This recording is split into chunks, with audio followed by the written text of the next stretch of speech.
Welcome, here I've got Amazon fake Samsung and I'm gonna show you how to change photo size in the camera app at this device. So let's start by tapping on the camera button to open it, and for now we are on standard photo mode. Now let's move to the left corner at the bottom. When we pick this button, we can open the advanced camera settings. Here we have to focus on this settings bar. We are from the left in general category.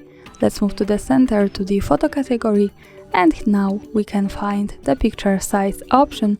So when we tap on it, we can pick between 4 options: 5, 8, 13 or 18 megapixels. You can pick here whatever you need, but of course I suggest you to keep this on the best possible option, which is 18 megapixels. And that's all, thanks for watching, subscribe our channel and leave the thumbs up.